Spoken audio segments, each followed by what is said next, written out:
ರಾಜಮಾತೆ ಅಂತಾನೆ ಅಂತಾರಾಷ್ಟ್ರೀಯ ಮಟ್ಟದಲ್ಲಿ ಪ್ರಶಂಸೆ ಪಡೆದಿದ್ದ ಸಾಲುಮರದ ತಿಮ್ಮಕ್ಕ ಇನ್ನೂ ನೆನಪು ಮಾತ್ರ. ಮರಗಳ ಮಹಾತಾಯಿಯ ಅಂತ್ಯಕ್ರಿಯೆ ಕೆಲವೇ ಕ್ಷಣದಲ್ಲಿ ಕಲಾಗ್ರಾಮದಲ್ಲೇ ನಡೆಯಲಿದೆ. ಹಿಂದೂ ಸಂಪ್ರದಾಯದಂತೆ ಅಂತ್ಯ ಸಂಸ್ಕಾರ ನಡೆಯಲಿರುವಂಥದ್ದು. ಅಂತ್ಯ ಸಂಸ್ಕಾರದ ಬಳಿಕ ಸಾಲುಮರದ ತಿಮ್ಮಕ್ಕರಿಗೆ ಸರ್ಕಾರದಿಂದ ಗೌರವ ನಮನ ಸಲ್ಲಿಸಲಾಗುತ್ತೆ. ಸಮಾಧಿಯ ಪಕ್ಕ ಆಲದ ಮರದ ಸಸಿ ನೆಡೋಕೆ ತೀರ್ಮಾನ ಮಾಡಲಾಗಿದೆ. ಎಲ್ಲ ವಿಧಿವಿಧಾನಗಳು ಪೂರ್ತಿಯಾದ ಬಳಿಕ ಸ್ಮಾರಕವೂ ನಿರ್ಮಾಣ ಮಾಡಲಾಗುತ್ತೆ.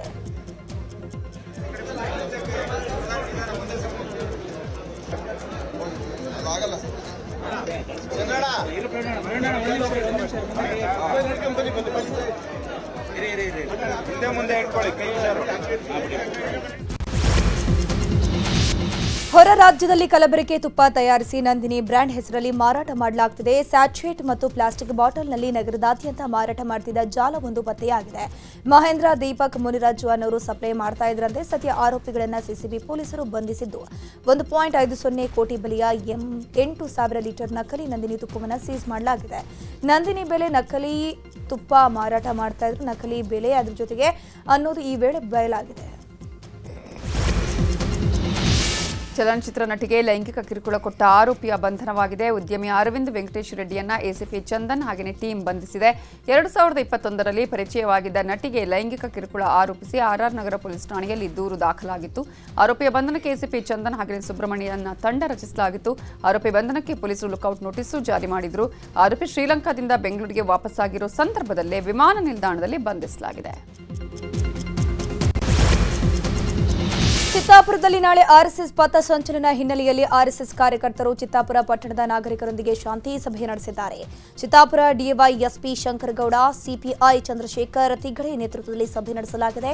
ಶಾಂತಿ ಸಭೆಯಲ್ಲಿ ಹೈಕೋರ್ಟ್ ನಿರ್ದೇಶನ, ಸರ್ಕಾರದ ಷರತ್ತುಗಳನ್ನು ಪಾಲಿಸುವಂತೆ ಸೂಚನೆ ನೀಡಲಾಗಿದೆ. ಈಗಾಗಲೇ ಪೊಲೀಸ್ ಅಧಿಕಾರಿಗಳು ಪಥಸಂಚಲನ ರೂಟ್ನಲ್ಲಿ ಸಿಸಿಟಿವಿ ಅಳವಡಿಕೆ ಮಾಡಿದ್ದಾರೆ. ದಾವಣಗೆರೆ ಜಿಲ್ಲೆಯ ಹರಿಹರ ತಾಲೂಕಿನ ರಾಜನಹಳ್ಳಿಯಲ್ಲಿರೋ ವಾಲ್ಮೀಕಿ ಗುರುಪೀಠಕ್ಕೆ ಹೊಸ ಹೆಲಿಕಾಪ್ಟರ್ನಲ್ಲಿ ಸತೀಶ್ ಜಾರಕಿಹೊಳಿ ಗ್ರ್ಯಾಂಡ್ ಎಂಟ್ರಿ ಕೊಟ್ಟಿದ್ದಾರೆ. ದಾವಣಗೆರೆಯ ಆಪ್ತ ಶಾಸಕರ ಜೊತೆ ಹೆಲಿಕಾಪ್ಟರ್ನಲ್ಲಿ ಆಗಮಿಸಿದ್ದಾರೆ. ರಾಜನಹಳ್ಳಿಯಲ್ಲಿ ವಿವಿಧ ಅಭಿವೃದ್ಧಿ ಕಾಮಗಾರಿಗಳಿಗೆ ಶಂಕುಸ್ಥಾಪನೆ ನೆರವೇರಿಸಲಿದ್ದು ಭರ್ಜರಿಯಾಗಿ ಎಂಟ್ರಿ ಕೊಟ್ಟರು.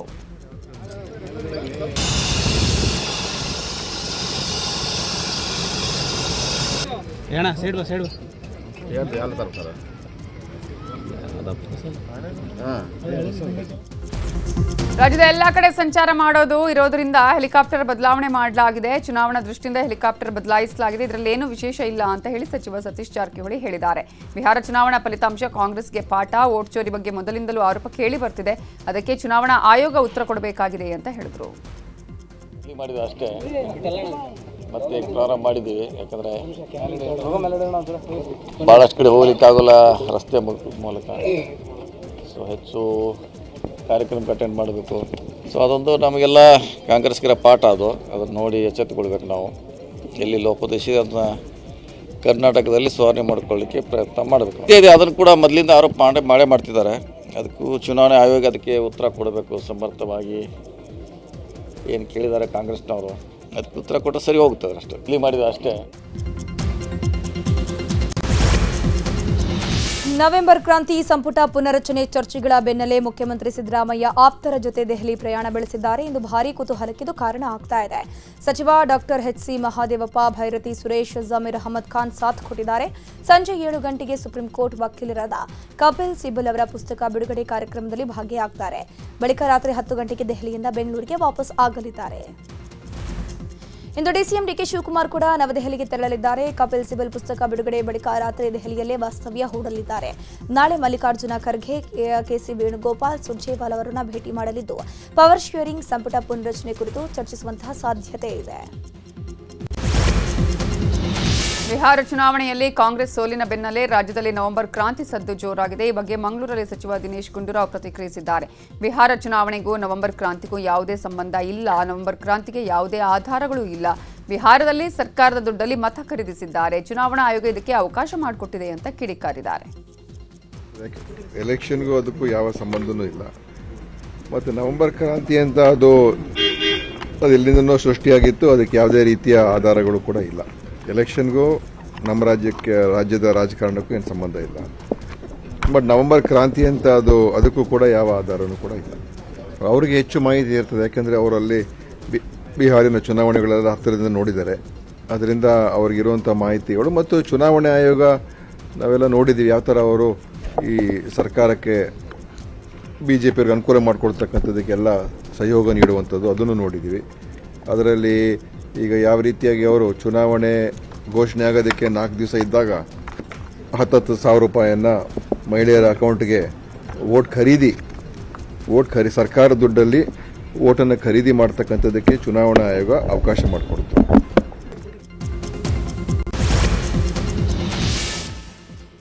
ಬಿಹಾರ ವಿಧಾನಸಭಾ ಚುನಾವಣೆಯಲ್ಲಿ ಎನ್ಡಿಎ ಭರ್ಜರಿ ಗೆಲುವನ್ನು ಸಾಧಿಸಿದೆ. ವೋಟ್ ಚೋರಿಯಿಂದಲೇ ಈ ಗೆಲುವು ಅಂತ ಕಾಂಗ್ರೆಸ್ ಗಂಭೀರ ಆರೋಪ ಮಾಡ್ತಾ ಇದೆ.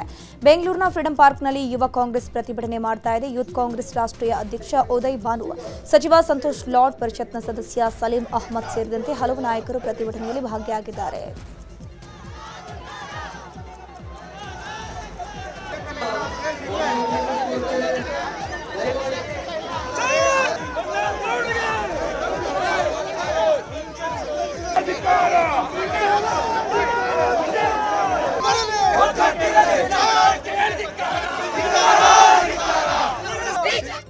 ಬಿಹಾರ ಚುನಾವಣೆಯಲ್ಲಿ ಎಲೆಕ್ಷನ್ ಕಮಿಷನ್ ಪಾತ್ರ ಇದೆ. ಬಿಹಾರ ಚುನಾವಣೆ ವೇಳೆ ಬಿಜೆಪಿ ಯಾವ ಆಧಾರದ ಮೇಲೆ ವೋಟ್ ಅನ್ನು ಕೇಳಿದೆ? ಹೆಣ್ಮಕ್ಳಿಗೆ ಹಣ ಕೊಟ್ಟು ವೋಟ್ ಖರೀದಿ ಮಾಡಿದ್ದಾರೆ ಅಂತ ಸಚಿವ ಸಂತೋಷ್ ಲಾಡ್ ಕಿಡಿಕಾರಿದ್ದಾರೆ. ಬಿಜೆಪಿ ಅವರು ಗೆದ್ದಿರತಕ್ಕಂಥದ್ದು ಸುಮಾರು ಬಿಹಾರ್ನಲ್ಲಿ ಚುನಾವಣೆಗೆ ಮುಂಚೆ ಮೋದಿ ಸಾಹೇಬರು 1 ಲಕ್ಷದ ದುಡ್ಡು ಡೆವಲಪ್ಮೆಂಟ್ 1 ಲಕ್ಷ ಕೋಟಿ ಡೆವಲಪ್ಮೆಂಟ್ ಕೊಡ್ತಾರೆ. ಇವತ್ತು ಹೆಣ್ಮಕ್ಳಿಗೆ ವಿಶೇಷವಾಗಿ 10,000 ರೂಪಾಯಿ ಹೆಣ್ಮಕ್ಳಿಗೆ ಕೊಟ್ಟು ಓಟನ್ನು ತಗೊಂಡು ನೀವು ಗೆದ್ದಿರ್ತಕ್ಕಂಥವ್ರು. ಇವತ್ತು ನಿಮಗೆ ಯಾವ ನೈತಿಕತೆ ಇದೆ? ಏನು ಈ ಚುನಾವಣೆ ನಡೆದಿದೆ ಇದು ಯಾವುದೇ ರೀತಿಯಾಗಿ ಕಾನೂನಾತ್ಮಕವಾಗಿ ಚುನಾವಣೆ ಆಗಿಲ್ಲ. ಅದಕ್ಕೆ ನಾವೆಲ್ಲ ಇಲ್ಲಿ ಸೇರಿರ್ತಕ್ಕಂಥವ್ರು ಬಿಹಾರ್ ಚುನಾವಣೆ ಏನು ನಡೀತು ಅದನ್ನ ಖಂಡನೆ ಮಾಡಿದ್ದೇವೆ. ನೀವು 10,000 ರೂಪಾಯಿ ಓಟನ್ನ ನೀವು ಚುನಾವಣೆ ಪ್ರಕ್ರಿಯೆ ಅನೌನ್ಸ್ ಆದ ನಂತರ ಕೂಡ ನೀವು ದುಡ್ಡನ್ನು ಕೊಟ್ಟಿದ್ದೀರಿ. ದುಡ್ಡು ಕೊಟ್ಟು ಓಟನ್ನು ಖರೀದಿ ಮಾಡಿ ಗೆದ್ದಿದ್ದೀರಿ. ಅದಕ್ಕೆ ಇದು ವಿಶೇಷವಾಗಿ ಯೂತ್ ಕಾಂಗ್ರೆಸ್ನವರು ಇವತ್ತು ನಮ್ಮ ಬೆಂಗಳೂರು ಭಾಗದಲ್ಲಿ ಇದೇನು ಹೋರಾಟವನ್ನು ಪ್ರಾರಂಭ ಮಾಡಿದಿರಿ. ಎಲೆಕ್ಷನ್ ಕಮಿಷನ್ ಅವರು ಮಾಡಿರ್ತಕ್ಕಂಥ ಒಂದು ಮಿಲಾ ಭಗವತ್ನಲ್ಲಿ ಇವತ್ತು ಬಿಜೆಪಿ ಗೆದ್ದಿದೆ. ಇವತ್ತು ಬಿಜೆಪಿ ಇನ್ನು ಇದೇ ವೇಳೆ ಮಾತನಾಡಿದ ಪರಿಷತ್ನ ಸದಸ್ಯ ಸಲೀಂ ಅಹಮದ್, ಇದು ಎಲೆಕ್ಷನ್ ಕಮಿಷನ್ ಮತ್ತು ಬಿಜೆಪಿಯ ಗೆಲುವು, ಇದು ಬಿಹಾರ ಜನರ ತೀರ್ಪಲ್ಲ ಅಂತ ಕಿಡಿಕಾರಿದ್ದಾರೆ. ಬಿಹಾರ ಎಲೆಕ್ಷನ್ ಆಯಿತು. ಆ ಎಲೆಕ್ಷನ್ ಬಿಹಾರ ಜನರ ವೋಟಿಂದ ಅಲ್ಲ. ಆ ಗೆಲುವು ಎಲೆಕ್ಷನ್ ಕಮಿಷನ್ ಆಫ್ ಇಂಡಿಯಾ ಮತ್ತೆ ಬಿಜೆಪಿ ಸರ್ಕಾರದ ಗೆಲುವು. ಬಿಜೆಪಿ ಮತ್ತು ಎಲೆಕ್ಷನ್ ಕಮಿಷನ್ನ ವೋಟ್ ಚೋರಿ ಅಲ್ಲ, ವೋಟಿನ ಡಕಾಯಿತಿಗಳು ಅಂತ ಹೇಳಬೇಕಾಗ್ತದೆ. ವೋಟಿನ ಡಕಾಯಿತಿಗಳು. ಯಾವ ನೈತಿಕತೆ ಉಳಿದಿಲ್ಲ, ಯಾವ ಸಿದ್ಧಾಂತ ಉಳಿದಿಲ್ಲ. ನಿನ್ನೆ ಬಿಹಾರ ಫಲಿತಾಂಶದ ಬಳಿಕವೂ ಕಾಂಗ್ರೆಸ್ ನಾಯಕರು ವೋಟ್ ಚೋರಿ ಆರೋಪ ಮಾಡಿದ್ದಾರೆ. ಈ ಬಗ್ಗೆ ಮೈಸೂರಲ್ಲಿ ಸಂಸದ ಯದುವೀರ್ ರಿಯಾಕ್ಷನ್ ಕೊಟ್ಟಿದ್ದಾರೆ. ಕಾಂಗ್ರೆಸ್ಗರು ವೋಟ್ ಚೋರಿಯನ್ನ ಚುನಾವಣಾ ತಂತ್ರವಾಗಿ ಬಳಕೆ ಮಾಡ್ತಿದ್ದಾರೆ. ಜನರ ದಿಕ್ ತಪ್ಪಿಸೋದು, ಅಪಪ್ರಚಾರ ಮಾಡೋದು ಅವರ ತಂತ್ರ. ಬಿಹಾರ ಎಲೆಕ್ಷನ್ ಟೈಮಲ್ಲಿ ಅವರ ನಾಯಕರು ವಿದೇಶದಲ್ಲಿ ಕೂತು ಕಾಫಿ ಕುಡಿತಿರೋದನ್ನ ನೋಡಿದ್ದೇವೆ. ನಮ್ಮ ನಾಯಕರು ಹಳ್ಳಿ ಹಳ್ಳಿಗೂ ಹೋಗಿ ಕ್ಯಾಂಪೇನ್ ಮಾಡಿದ್ದಾರೆ. ಈ ವಿಚಾರದಲ್ಲಿ ಸಿದ್ದರಾಮಯ್ಯ ಮಾತಿಗೂ ಬೆಲೆ ಇಲ್ಲ ಅಂತ ಹೇಳಿದ್ದಾರೆ. ಅವರ ಇವತ್ತು ಆ ನಿರೂಪಣೆಗೆ ಏನು ಬೆಲೆ ಇಲ್ಲ. ಪದೇ ಪದೇ ನಾವು ಹೇಳಿದ್ದೀವಿ, ECIಗೆ ಹೋಗ್ಬಿಟ್ಟು ನೀವು ಸಾಕ್ಷಿ ಇದ್ರೆ ಹೋಗಿ ಕೊಡಿ ಅಂತ. ಅವ್ರು ಇವತ್ತವರೆಗೂ ಕೊಟ್ಟಿಲ್ಲ. ಬೇರೆ ಬೇರೆ ಯಂತ್ರಗಳಿದ್ದಾವೆ, ಅವ್ರು ಯಾವುದು ಅದನ್ನ ಬಳಸ್ತೇನೆ. ಇದು ಬರೀ ಒಂದು ಚುನಾವಣೆಯ ಒಂದು ತಂತ್ರ ಆಗಿ ಅವರು ಬಳಸ್ತಾ ಇದ್ದಾರೆ. ಜನರಿಗೆ ದಿಕ್ ತಪ್ಪಿಸೋದು, ಅರ್ಧ ಸತ್ಯಗಳು, ಅಪಪ್ರಚಾರ ಮಾಡೋದು ಇದು ಕಾಂಗ್ರೆಸ್ ತಂತ್ರ. ಇದನ್ನು ಕೂಡ ಅದು ಒಂದು ಭಾಗ. ಅದಕ್ಕೆ ಆತ್ಮಲೋಕನ ಮಾಡಬೇಕಾಗಿರೋದು ಕಾಂಗ್ರೆಸ್ ಪಕ್ಷ. ಅವರ ನಾಯಕರು ತಮ್ಮದೇ ಒಂದು ಆತ್ಮಲೋಕನ ಮಾಡೋದು ಬಿಟ್ಟು ಇದು ವೋಟ್ ಚೋರಿ ಅಥವಾ ಏನು ಬೆಲೆ ಇಲ್ಲದೆ ಇರುವಂಥ ನಿರೂಪಣೆಗೆ ಅವರು ಪದೇ ಪದೇ ಅದನ್ನೇ ಮಂಡಿಸ್ತಾ ಇರ್ತಾರೆ. ಬರೀ ಬಂದು ಇದು ನಿಮ್ಮ ಸಂಪತ್ತು, ಮತದಾರರು ತಮ್ಮ ಸಂಪತ್ತು ಅಂತ ಅಂದ್ಕೊಂಡ್ರೆ ಜನರು ನಿಮಗೆ ಪಾಠ ಕಲಿಸ್ತಾರೆ. ಬಾಗಲಕೋಟೆಯ ಮುಧೋಳದಲ್ಲಿ ಕಬ್ಬು ಬೆಳೆಗಾರರ ಕಿಚ್ಚು ತಣ್ಣಗಾಗಿದೆ. ಆದರೆ ಮುಧೋಳದಲ್ಲಿ ನಡೆದ ಹಿಂಸಾಚಾರಕ್ಕೆ ಕಾರಣ ಯಾರು ಅನ್ನೋದ್ರ ಬಗ್ಗೆ ಚರ್ಚೆ ನಡೀತಾ ಇದೆ. ಶಾಂತವಾಗಿ ನಡೆಯುತ್ತಿದ್ದ ಪ್ರತಿಭಟನೆ ವೇಳೆ ಟ್ರ್ಯಾಕ್ಟರ್ಗಳಿಗೆ ಬೆಂಕಿ ಹಚ್ಚಿದವರು ಯಾರು ಅನ್ನೋ ಪ್ರಶ್ನೆ ಮೂಡ್ತಾ ಇದೆ. ಇದೇ ವಿಚಾರಕ್ಕೆ ರೈತರು ಹಾಗೂ ರೈತ ಸಂಘಟನೆಗಳ ಮಧ್ಯೆ ಆರೋಪ ಪ್ರತ್ಯಾರೋಪ ಜೋರಾಗೇ ಇದೆ. ರೈತ ಸಂಘಟನೆಗಳತ್ತ ರೈತರು ಬೊಟ್ಟು ಮಾಡಿದರೆ ಕಾರ್ಖಾನೆ ಮೇಲೆ ರೈತ ಸಂಘಟನೆಗಳು ಆರೋಪ ಮಾಡ್ತಾ ಇದೆ. ರೈತರ ಹೋರಾಟ ಹತ್ತಿಕ್ಕೋಕೆ ಕಾರ್ಖಾನೆ ಪರವಾಗಿರುವಂತಹ ಜನರನ್ನ ಹೋರಾಟಗಾರರ ವಿರುದ್ಧ ಎತ್ತಿ ಕಟ್ಟಿ ಗಲಾಟೆ ಮಾಡಿಸೋ ಹುನ್ನಾರ ಆಗಿದೆ ಅಂತ ರೈತರು ಆರೋಪಿಸಿದ್ದಾರೆ. ಇನ್ನು ಕಬ್ಬಿಗೆ ಬೆಂಕಿ ಹಚ್ಚಿದ ಪ್ರಕರಣಕ್ಕೆ ಸಂಬಂಧಪಟ್ಟ ಹಾಗೆ ಆರೋಪ ಪ್ರತ್ಯಾರೋಪಗಳು ಮುಂದುವರೆದಿವೆ. ಕಾರ್ಖಾನೆಯವರ ಕಿಡಿಗೇಡಿ ಕೃತ್ಯ ಇದು ಅಂತ ಮುಧೋಳ ರೈತ ಸಂಘಟನೆಗಳು ಆರೋಪಿಸಿವೆ. ಶಾಂತವಾಗಿದ್ದ ಹೋರಾಟದ ಮೇಲೆ ಕಲ್ಲು ತೂರಲಾಯಿತು, ಬೇರೆ ಕಡೆಯಿಂದ ಜನರನ್ನ ಕರೆಸಿ ಗಲಾಟೆ ಮಾಡಿಸಿದ್ರು ಅಂತ ಕಿಡಿಕಾರಿದ್ರು. ರೈತ ಹೋರಾಟಕ್ಕೆ ಒಂದು ಇತಿಹಾಸ ಐತೆ. ಒಂದು 39 ವರ್ಷ ಆಯ್ತು ಕರ್ನಾಟಕ ರಾಜ್ಯ ರೈತ ಸಂಘ ಹುಟ್ಟಿ. ಇಲ್ಲಿ ತನಕ ಎಲ್ಲಿ ಬೆಂಕಿ ಹಚ್ಚೋದು ಕೆಲಸ ಮಾಡಿಲ್ಲ, ಕಲ್ಲೋಗಿ ಕೆಲಸನ ಮಾಡಿಲ್ಲ. ಆ ಕೆಲಸ ಮಾಡಿದ್ರೆ ನಾವು ಹೋರಾಟಗಾರ ಆಗಂಗ ಇಲ್ಲ.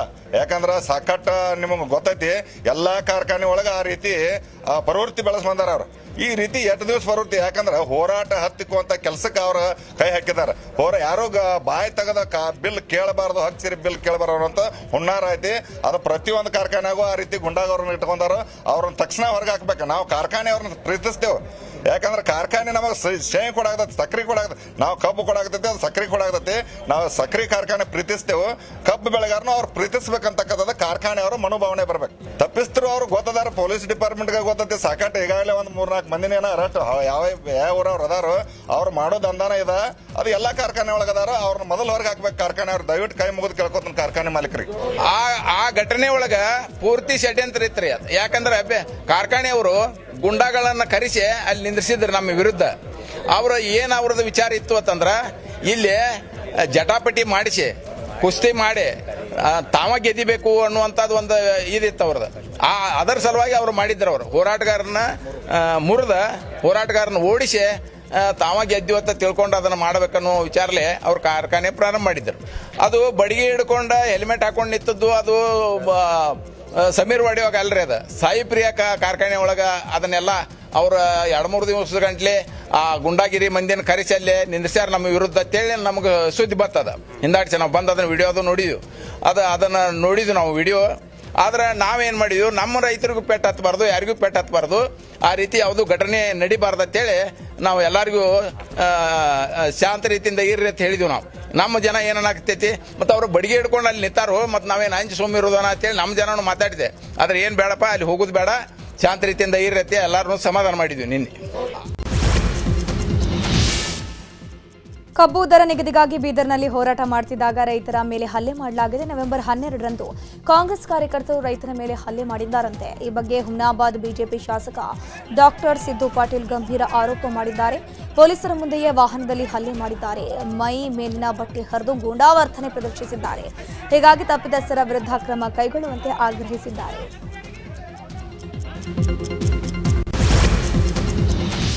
ಮೆಕ್ಕೆಜೋಳ ಖರೀದಿ ಕೇಂದ್ರ ತೆರೆಯಲು ಆಗ್ರಹಿಸಿ ಪ್ರತಿಭಟನೆಯನ್ನು ನಡೆಸಲಾಗಿದ್ದು, ಧಾರವಾಡ ಜಿಲ್ಲೆಯ ನವಲಗುದ್ದದಲ್ಲಿ ಪ್ರತಿಭಟನೆ ಮಾಡಲಾಗಿದೆ. ಮಾಜಿ ಸಚಿವ ಶಂಕರ್ ಪಾಟೀಲ್ ಮುನೇನಕೊಪ್ಪ ನೇತೃತ್ವದಲ್ಲಿ ತಹಶೀಲ್ದಾರ್ ಕಚೇರಿ ಎದುರು ಧರಣಿ ಮಾಡಿದ್ದಾರೆ. ಮೆಕ್ಕೆಜೋಳ ಖರೀದಿ ಕೇಂದ್ರ ಬೆಳೆ ಪರಿಹಾರದಲ್ಲಿ ತಾರತಮ್ಯ ವಿರೋಧಿಸಿ ಆಕ್ರೋಶ ಹೊರಹಾಕಿದ್ದಾರೆ. ಕೂಡಲೇ ಮೆಕ್ಕೆಜೋಳ ಖರೀದಿ ಕೇಂದ್ರ ತೆರೆಯುವಂತೆ ಒತ್ತಾಯಿಸಿದ್ದಾರೆ.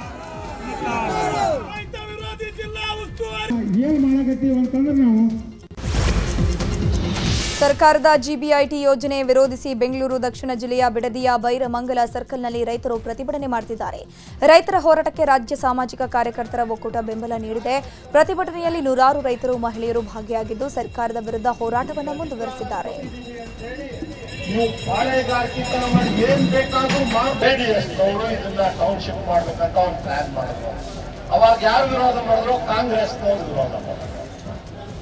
ಬಿಜೆಪಿಯವರು ಅದಕ್ಕೆಲ್ಲ ರಸಗೊಬ್ಬರ ಹಾಕಿದ್ರು. ಈಗ ನೀವು ಬಂದು ಇಲ್ಲಿ ಕೂತಿದ್ದೀರಾ. ಆಡಳಿತ ಪಕ್ಷ ಕಾಂಗ್ರೆಸ್ ಇದೆ. ಇವತ್ತು ಜೆಡಿಎಸ್ನವರು ಮತ್ತೆ ಬಿಜೆಪಿಯವರು ಬರ್ತಾರೆ ನಿಮ್ಗೆ ಸಪೋರ್ಟ್ ಮಾಡಕ್ಕೆ. ಒಂದ್ ವೇಳೆ ಬಿಜೆಪಿ ಸರ್ಕಾರ ಇತ್ತು, ನೀವು ಧರಣಿ ಮಾಡ್ತಾ ಇದ್ದೀರಾ, ಅವಾಗ ಕಾಂಗ್ರೆಸ್ ಬರ್ತಾರೆ ನಿಮ್ಗೆ ಸಪೋರ್ಟ್ ಮಾಡಕ್ಕೆ. ಹೆಂಗೆ ಅಂದ್ರೆ ಇವರೆಲ್ಲ ಗೋಸುಂಡೆಗಳು. ಎಲ್ಲಿ ಹೋಗ್ತೀವಿ ಅಲ್ಲಿ ಬಣ್ಣನ ಬದಲಾವಣೆ ಮಾಡ್ತಾ ಹೋಗ್ತಾರೆ. ಮೈಸೂರಿನಲ್ಲಿ ಹುಲಿದಾಳಿ ಹಿನ್ನೆಲೆ ರೈತರಿಗೆ ಫೇಸ್ ಮಾಸ್ಕ್ ನೀಡಲು ಅರಣ್ಯ ಇಲಾಖೆ ನಿರ್ಧರಿಸಿದೆ. ಹುಲಿದಾಳಿ ತಡೆಯಲು ಫೇಸ್ ಮಾಸ್ಕ್ ಕೊಡೋದಕ್ಕೆ ಮುಂದಾಗಿದೆ. ಈಗಾಗಲೇ ಕಾಡಂಚಿನ ಗ್ರಾಮದ ಜನರಿಗೆ ಅರಣ್ಯ ಇಲಾಖೆಯಿಂದ ಫೇಸ್ ಮಾಸ್ಕ್ ವಿತರಣೆ ಮಾಡಲಾಗಿದೆ. ಮೊದಲ ಹಂತದಲ್ಲಿ 5,000 ಜನರಿಗೆ ಮಾಸ್ಕ್ ವಿತರಿಸಲಾಗಿದೆ. ಕುತ್ತಿಗೆ ಭಾಗಕ್ಕೆ ಹುಲಿದಾಳಿ ಮಾಡುತ್ತಿದ್ದು, ಹೀಗಾಗಿ ಮನುಷ್ಯನ ಮುಖವನ್ನು ಹೋಲುವ ಮಾಸ್ಕ್ ನೀಡಿದ್ದು ಹುಲಿದಾಳಿ ತಪ್ಪಿಸಲು ಅರಣ್ಯ ಇಲಾಖೆ ಮುಂದಾಗಿದೆ.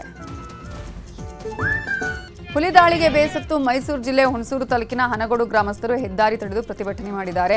ಹುಲಿದಾಳಿ ತಪ್ಪಿಸಿ ಅಂತ ಆಗ್ರಹಿಸಿದ್ದಾರೆ. ಟೈರ್ಗೆ ಬೆಂಕಿ ಹಚ್ಚಿ ಹೆದ್ದಾರಿ ತಡೆದು ಆಕ್ರೋಶ ಹೊರಹಾಕಿದ್ದಾರೆ. ಜಮ್ಮು ಕಾಶ್ಮೀರದ ಶ್ರೀನಗರದಲ್ಲಿರುವ ನವಗಾಂ ಪೊಲೀಸ್ ಠಾಣೆಯಲ್ಲಿ ಭಾರೀ ಸ್ಫೋಟ ಸಂಭವಿಸಿದೆ. ಘಟನೆಯಲ್ಲಿ ಇವರಿಗೆ 9 ಜನ ಸಾವನ್ನಪ್ಪಿದ್ದು 29 ಮಂದಿ ಗಾಯಗೊಂಡಿದ್ದಾರೆ.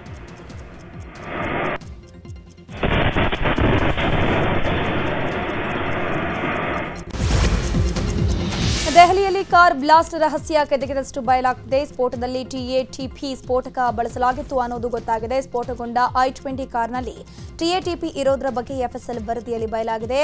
ಟ್ರಯಾಸೋಟೋನ್ ಟ್ರೈಪೆರಾಕ್ಸೈಡ್ ಪ್ರಾಥಮಿಕ ಸ್ಫೋಟವಾಗಿರುವಂಥದ್ದು. ಇದನ್ನು ಸಾಮಾನ್ಯವಾಗಿ ಇತರ ರಾಸಾಯನಿಕಗಳೊಂದಿಗೆ ಬೆರೆಸಿ ಸ್ಫೋಟಕವನ್ನು ತಯಾರಿಸಲಾಗುತ್ತೆ.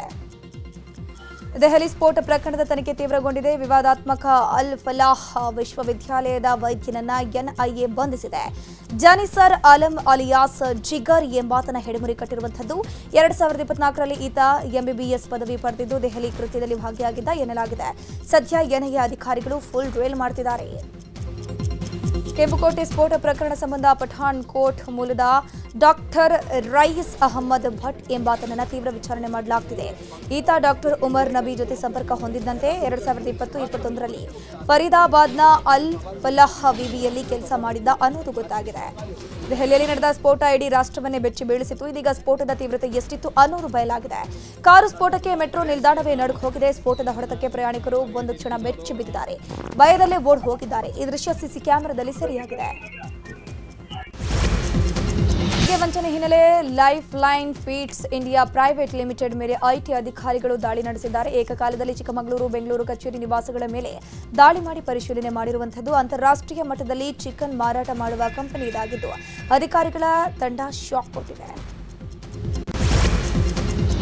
ಕಾಲೇಜು ವಿದ್ಯಾರ್ಥಿನಿಯರು ಸಾರ್ವಜನಿಕ ಸ್ಥಳದಲ್ಲಿ ರಾಜಾರೋಷವಾಗಿ ಸಿಗರೆಟ್ ಸೇದಿರೋ ಘಟನೆ ತುಮಕೂರು ಜಿಲ್ಲೆಯ ತಿಪಟೂರಿನಲ್ಲಿ ನಡೆದಿದೆ. ನಗರದ ಸರ್ಕಾರಿ ಬಾಲಕಿಯರ ಪದವಿ ಪೂರ್ವ ಕಾಲೇಜಿನ ವಿದ್ಯಾರ್ಥಿನಿಯರು ಸಿಗರೆಟ್ ಸೇದಿರುವ ವಿಡಿಯೋ ಸೋಷಿಯಲ್ ಮೀಡಿಯಾದಲ್ಲಿ ವೈರಲ್ ಆಗಿದೆ. ಕಾಲೇಜು ಬಳಿಯ ಕಲ್ಪತರು ಕ್ರೀಡಾಂಗಣದ ಮೈದಾನದಲ್ಲಿ ಶಾಲಾ ಸಮವಸ್ತ್ರದಲ್ಲಿ ವಿದ್ಯಾರ್ಥಿನಿಯರು ಸಿಗರೆಟ್ ಸೇದಿದ್ದು ಭಾರೀ ಆಕ್ರೋಶಕ್ಕೆ ಕಾರಣವಾಗಿದೆ. ಬೆಳಿತಾವೆ ಗಿಡ ನೀರು ಹಾಕಿನಿ ಗೊಬ್ಬರ ಹಾಕಿನಿ. ಪರಪ್ಪನ ಅಗ್ರಹಾರದಲ್ಲಿ ರಾಜ್ಯಾತಿಥ್ಯದ ವಿಡಿಯೋ ವೈರಲ್ ಕೇಸ್ ತನಿಖೆ ಚುರುಕುಗೊಂಡಿದೆ. ನಟ ಧನ್ವೀರ್ಗೆ 2ನೇ ಬಾರಿ ವಿಚಾರಣೆಗೆ ಹಾಜರಾಗೋಕೆ ಪೊಲೀಸರು ನೋಟಿಸ್ ಅನ್ನು ಕೊಟ್ಟಿದ್ದಾರೆ. ನಿನ್ನೆ ಹಾಜರಾಗದ ಹಿನ್ನೆಲೆ ಇಂದು ವಿಚಾರಣೆಗೆ ಹಾಜರಾಗೋ ಸಾಧ್ಯತೆ ಇದೆ. ಕಳೆದ ವಾರ ವಶಕ್ಕೆ ಪಡೆದು ವಿಚಾರಣೆಯನ್ನು ನಡೆಸಿದ್ರು. ಅಲ್ಲದೆ ಮೊಬೈಲ್ ವಶಕ್ಕೆ ಪಡ್ಕೊಂಡು ರಿಟ್ರೀವ್ಗೂ ಕಳಿಸಿದ್ದು. ಇವತ್ತು ಮತ್ತೆ ವಿಚಾರಣೆಗೆ ಹಾಜರಾಗುವಂತಹ ಸಾಧ್ಯತೆ ಇದೆ. ಲವ್ OTP ಚಿತ್ರಕ್ಕೆ ಅತ್ಯುತ್ತಮ ವಿಮರ್ಶೆಗಳು ಸಿಕ್ಕರೂ ಚಿತ್ರಮಂದಿರದತ್ತ ಪ್ರೇಕ್ಷಕರು ಬರ್ತಿಲ್ಲ ಅಂತ ನಟ ನಿರ್ದೇಶಕ ಅನೀಶ್ ಬೇಸರ ವ್ಯಕ್ತಪಡಿಸಿದ್ದಾರೆ. ನಿನ್ನೆಯಷ್ಟೇ ಸಿನಿಮಾ ರಾಜ್ಯದಾದ್ಯಂತ ಬಿಡುಗಡೆಯಾಗಿತ್ತು. ಆದರೆ ವಿಮರ್ಶಕರಿಂದ 3.5 ರೇಟಿಂಗ್ ಪಡೆದುಕೊಂಡು ಥಿಯೇಟರ್ನತ್ತ ಮಾತ್ರ ಜನ ಬರ್ತಾ ಇಲ್ಲ. ಹೀಗಾಗಿ ಹೆಚ್ಚಿನ ನಿರೀಕ್ಷೆ ಇಟ್ಟಿದ್ದ ನಟ ಅನೀಶ್ಗೆ ಬೇಸರ ಆಗಿದ್ದು ಈ ಕುರಿತು ತಮ್ಮ ಇನ್ಸ್ಟಾಗ್ರಾಂ ಪೇಜ್ನಲ್ಲಿ ವಿಡಿಯೋ ಹರಿಬಿಟ್ಟು ನೋವನ್ನು ತೋಡ್ಕೊಂಡಿದ್ದಾರೆ. ಬಾಲಿವುಡ್ ಹಿರಿಯ ನಟ ಧರ್ಮೇಂದ್ರ ಆರೋಗ್ಯ ಚೇತರಿಕೆಗೊಂಡಿದೆ. ಈ ಬಗ್ಗೆ ಕುಟುಂಬಸ್ಥರು ಮಾಹಿತಿಯನ್ನು ಹಂಚಿಕೊಂಡಿದ್ದಾರೆ. ಡಿಸೆಂಬರ್ 8ಕ್ಕೆ ಧರ್ಮೇಂದ್ರ ಅವರಿಗೆ 90 ವರ್ಷ ತುಂಬಲಿದೆ. ಹೀಗಾಗಿ ಕುಟುಂಬಸ್ಥರು ಧರ್ಮೇಂದ್ರ ಹುಟ್ಟುಹಬ್ಬ ಆಚರಿಸೋಕೆ ಪ್ಲಾನ್ ಮಾಡಿಕೊಂಡಿದ್ದಾರೆ.